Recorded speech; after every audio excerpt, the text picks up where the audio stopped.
Hi guys. Ngayon pala guys, no, di-off na naman. Bandero na naman si Dodong. Para pag ano guys, pag nangasawa na tayo, syempre matulungan na natin yung asawa natin sa mga gawing bahay. Kailangan matuto tayo ngayon habang wala pa, no?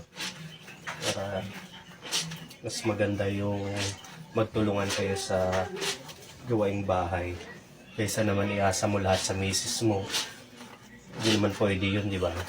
Kaya sa mga magbabalak na mag-asawa dyan, dapat ngayon pa lang matuto na kayo maglaba sa mga gawing bahay. Hindi lang gawaing pang babae yun.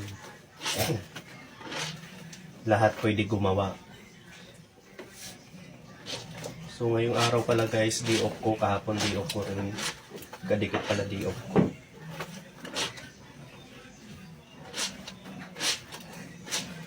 Mikos-mikos lang natin guys kay wala tong dumi, ano lang, pawis.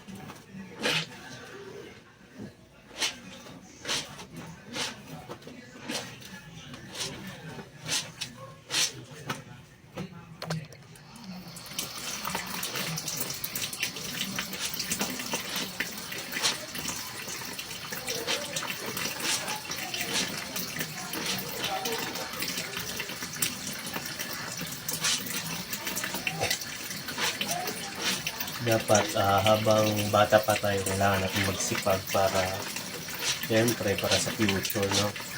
Hindi lang sa sarili mo kundi sa magiging asawa mo o pamilya mo, para sa pamilya mo.